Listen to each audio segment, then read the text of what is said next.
اور فرعون غرق ہو گیا، وہ حد سے بڑھنے والا تھا، قرآن کہتا ہے کہ وہ حد سے بڑھنے والا تھا۔ اس کے لوگ نہیں مان رہے تھے، وہ کہتے ہیں اس کی عظمت و اہبت تو بہت بڑی ہے، یہ کیسے غرق ہو سکتا ہے؟ اللہ رب العزت نے دریا نیل سے اچھال کے اس کی لاش باہر پھینکوا دی اور فرمایا قرآن ہے آج ہم تیری لاش کو بچا لیں گے تاکہ تو اپنے بعد والوں کے لیے نشانی بن جائے، اور بے شک لوگ ضرور ہماری نشانیوں سے غافل ہیں۔ جاؤ قاہرہ کے میوزیم کے اندر پڑی ہوئی ہے لاش اس کی۔ فرعون یہ یاد رکھنا کسی کا ذاتی نام نہیں ہے، متعین نہیں کر سکتے کہ یہ فرعون تھا۔ یہ پرانے زمانے میں نا شاہوں کے نام ہوا کرتے تھے۔ مصر کا جو شاہ تھا اس کو فرعون کہتے تھے، یہ جو حبشہ ہے ایتھوپیا، اس کا جو شاہ تھا اس کو نجاشی کہتے تھے، اور ایران کا تھا اس کو کسرا کہتے تھے، روم کا تو کیسر کہتے تھے، اور روس کا تھا اس کو زار کہتے تھے۔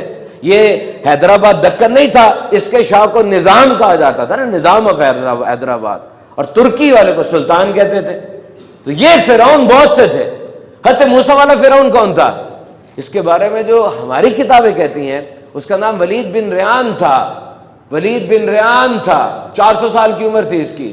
بہرحال اب جو مصر کی پوری ڈائناسٹی انہوں نے کھولی ہے اور دیکھا ہے تو اس کا نام رمسس II انہوں نے دیا اس کو، رمسس II۔ اور یہ بڑا سرکش بادشاہ تھا، مصر کی تاریخ جو میں نے پڑھی ہے، اور یہی وہ فرعون تھا جو حضرت موسیٰ علیہ السلام والا فرعون تھا، رمسس II۔ اور اس فرعون کی لاش آج بھی حنوط شدہ وہاں پر موجود ہے۔ یہ جو پیرامڈز ہیں نا احرام مصر بنے ہوئے، ان کی تعداد ویسے 100 سے زیادہ ہے۔ یہ اس وقت ونڈرز آف ورلڈ میں آتے ہیں، دنیا کے 7 عجائبات میں سے آتے ہیں۔ 3 چوکے کٹھے بنے ہوئے ہیں، ہم سمجھتے ہیں 3 ہی ہیں، 3 نہیں ہے، یہ بہت زیادہ ہے۔ اس میں جو خوفو کا پیرامڈ ہے یہ بھی فرعون تھا، وہ سب سے بڑا ہے۔ اور یہ در حقیقت ان کی قبریں، اور یہ ونڈرز آف ورلڈ ہے، یہ واقعی ایک حیران کن چیز ہے جو پیرامڈ ہے۔ آپ اس کی ہسٹری پڑھیں، آپ حیران رہ جائیں گے کہ جو خوفو کا احرام ہے نا، بادشاہ کا جو چیمبر ہے، بادشاہ کا جو کمرہ ہے، یہ پورا ایک لائم سٹون کی بنی ہوئی عمارت ہے۔ بادشاہ کے کمرے کے اوپر 5 اور کمرے ہیں۔ There are 5 more chambers above the chamber of king، اور ان 5 کمروں کے اندر گرینٹ بینز لگی ہوئی ہیں۔ یہ گرینائٹ جس کو آپ نے معاشرتی علوم میں پڑھا ہوگا، یہ پتھر کی ایک قسم ہوتی ہے، اور ایک بیم کا وزن 70 ٹن ہے۔ 70 ٹن سے مراد یہ ہے کہ بڑی جیپ جو ہوتی ہے وہ تقریباً 35 جیپوں کے برابر ہے۔ اس گرینٹ بیم کو چھتوں پہ اور زمین پہ لگایا گیا حساب کتاب کے ساتھ۔ 70 ٹن کی بیم کو 350 فٹ اوپر لے کے جانا کوئی کرین نہیں ہے۔ آج تو کرینیں ہیں نا، دنیا کی سب سے بڑی کرین جو ہے وہ 5000 ٹن وزن اٹھا سکتی ہے، SGC 250، SGC 250 اس کرین کا نام ہے۔ اس دور میں 70 ٹن کا ایک پتھر 350 فٹ اوپر لے کے جانا ہے۔ کیسے لے کے جائیں گے؟ ریمپ سلوپ بنائیں گے نا، تو میکینیکل انجینئرنگ یہ کہتی ہے کہ 10 ڈگری اینگل کی سلوپ ہوگی تو وہ آرام سے چڑھے گا، اگر اوپر ہو جائے گی تو 70 ٹن نیچے آ جائے گا۔ اس کا مطلب بہت بڑا ریمپ آپ بنائیں گے، اور 70 ٹن کا پتھر جس ریمپ پہ رکھنا ہے وہ ریمپ کتنا طاقتور ہونا چاہیے، اور اس سارے کے باوجود اس پتھر کو کاٹ کے قریب لانا اور پھر اوپر چڑھانا 4000 سال پہلے۔ What was the technology? No archaeologist can answer۔ پتا ہے مجھے تو کسی آرکیولوجسٹ کا جواب نہیں ملا یہ کیسے ہو گیا، کیا ان کا مینٹل سٹیٹس تھا ان لوگوں کا۔ اور پھر وہ 7 بستیاں بنی ہوں گی، ان کا اندازہ ہے کہ 20,000 لوگوں نے 20 سال تک یہ پورا پیرامڈ بنایا، یعنی یہ تقریباً 431 فٹ اونچا ہے یہ، اور یہ ہزاروں سال تک دنیا کی سب سے بڑی بلڈنگ بھی رہی ہے۔ دنیا کے ہر دور میں بلڈنگ بڑی رہی ہے نا، ابھی کون سی ہے؟ برج خلیفہ، امپائر اسٹیٹ بلڈنگ تھی، اس دور میں ہزاروں سال تک یہ احرام مصر دنیا کی سب سے اونچی بلڈنگ تھی۔ 431 فٹ، 6 ملین ٹن اس کا وزن ہے پوری کا۔ They were having a good civic sense۔ اور یہ جو خوفو کا ہے احرام مصر، یہ حضرت موسیٰ علیہ السلام سے بہت پہلے کا ہے۔ رمسس II جو فرعون تھا یہ بہت بعد میں آیا، یہ پہلے کا بنا ہوا تھا، اور آج تک یہاں پر موجود ہے۔ تو یہ this is an engineering which science cannot explain۔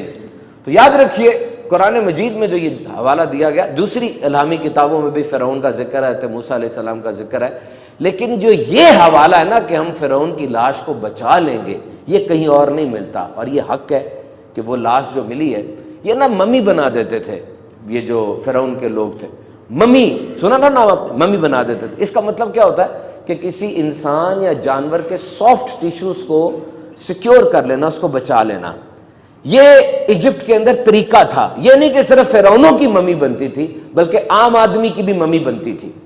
اس کے پیسے کتنے ہوتے تھے، جتنے پیسے ہوتے تھے اس کے پاس اس حساب سے مسالے مسولے لگاتے تھے، بلیوں کی ممی بناتے تھے، کتوں کی، اور حتیٰ کہ کھانے کی بھی۔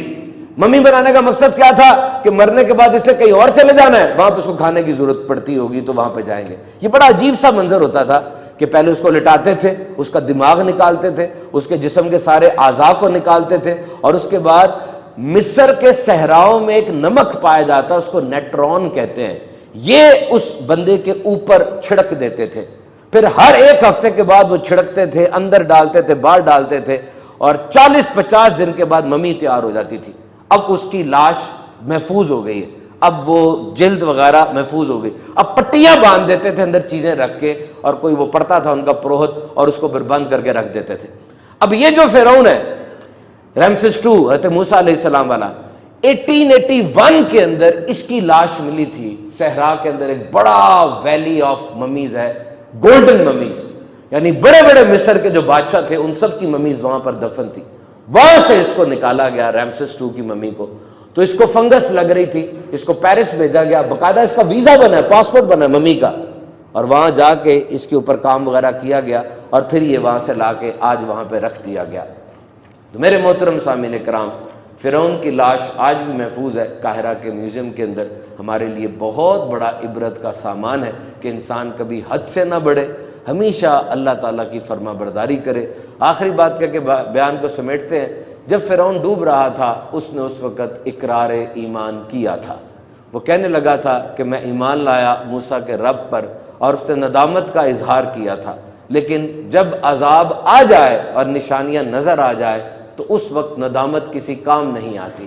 ایک روایت میں ہے کہ جب فرعون زندہ تھا، حضرت جبریل امین علیہ السلام اس کے پاس آئے تھے اور آ کر اس کو ایک خط دکھایا تھا کہ دیکھ، اگر کسی بندے کو اس کا آقا نعمتیں عطا فرمائے، بہت بڑا مقام دے دے، نعمتیں دے، مال و دولت دے، اور وہ بندہ اپنے آقا کی نعمتوں کو جھٹلا کے خود آقا بن جائے تو اس کی سزا کیا ہونی چاہیے؟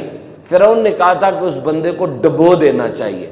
اور جب فرعون ڈوب رہا تھا، حضرت جبریل امین علیہ السلام وہی خط اس کے سامنے لے کر آئے تھے کہ دیکھ، تو نے تو اپنی سزا خود تجویز کی تھی۔ اللہ تعالی ہم سب کو اچھے نقش قدم پر چلائے، آمین۔